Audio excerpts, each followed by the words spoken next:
আসসালামু আলাইকুম। আশা করি আল্লাহর রহমতে আপনারা সকলে ভালো আছেন। এটা হলো আখরোট। আখরোট অনেকে চিনি, অনেকে আবার নিয়মিত প্রতিদিন খায়। তবে এটা কি উপকারিতা অনেকে বেশি জানি না। আজকে জেনে নেব, কেন এর উপকারিতা জানলে আপনি অবাক হয়ে যাবেন। এই আখরোট পৃথিবীর যত পুষ্টিকর যে খাবার আছে, যে পুষ্টিবিজ্ঞানীরা যে প্রমাণ করছে, পুষ্টিকর যে খাবারগুলো তালিকা করছে, এই তালিকার মধ্যে আখরোটটা আছে। এত পুষ্টি ভরপুর। আপনারা সহজে খাবেন, সহজে পুষ্টি ঘাটতিটা পূরণ হবে এবং এই আখরোট খেলে স্মৃতিশক্তি দিন দিন বৃদ্ধি করে, হজম ক্ষমতা বাড়ায়। মানে দেখা গেছে অনেক হজম শক্তিটা ভালো না, যদি আখরোট খান দেখবেন দিন দিন আপনার হজম শক্তিটা খুবই ভালো হবে, মানে সহজে হজম শক্তিটা বৃদ্ধি করবে।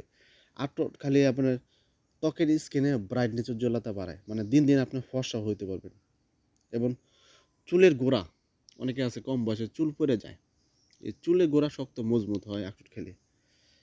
এবং আরেকটা জিনিস সেটা হলো দেখবেন অনেকে হাড় খেয়ে যায়, হাড়কে শক্ত মজবুত করে, শুধু হাড় শক্ত মজবুত করে না, দাঁতকে শক্ত মজবুত করে। এবং রোগ প্রতিরোধ ক্ষমতা বাড়ায়, মানে সহজে রোগ বেলা হইব না যদি নিয়মিত প্রতিদিন খান। পরিমাণ মতো কতটুকু খাইবেন এটা আমি বলবো। যারা খুবই দুর্বল, শরীর খুবই ক্লান্ত শরীরে শক্তি পান না, তারা সহজে শক্তিটা বাড়াতে পারবেন। এবং হার্টের জন্য খুবই ভালো। তবে এটা কতটুকু পরিমাণ খাবেন, অনেকে প্রশ্ন করে, বা এটা কতটুকু পরিমাণ খামো। এটা যতই পুষ্টিকর খাবার থাকুক না, অতিরিক্ত কোনো কিছুই খাওয়া ভালো না। এটা আপনারা এরকম এরকম নেবেন। কতটুকু নেবেন আমি বলি, এরকম নেবেন আপনারা চারটা চারটা বা পাঁচটা করে নিয়ে আপনারা চিবাই চিবাই খাবেন। চিবাই চিবাই খাইতে পারেন, অথবা এটা পাউডার করে, চারটা পাউডার করে আপনারা এরকম চারটা পাউডার করে তারপরে যদি খান, ইনশাল্লাহ আশা করি অনেক উপকার পাবেন।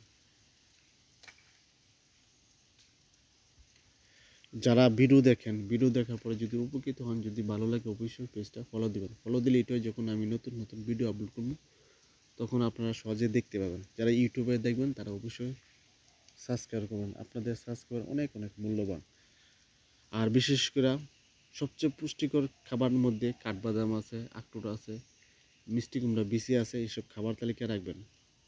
সহজে আপনি পুষ্টি ঘাটতিটা পূরণ করতে পারবেন। আর সজনা পাতা, মোরিঙ্গা, এটাও খুবই পুষ্টিকর খাবার, এটাও খাবার তালিকায় রাখতে পারেন। খেলে ইনশাল্লাহ আপনি সহজে পুষ্টি ঘাটতিটা পূরণ করতে পারবেন। আর বিশেষ করে সবুজ শাকসবজি বেশি বেশি করে খাবেন, ভালো ঘুমাবেন, ব্যায়াম করবেন, ইনশাল্লাহ সহজে সুস্থ থাকতে পারবেন।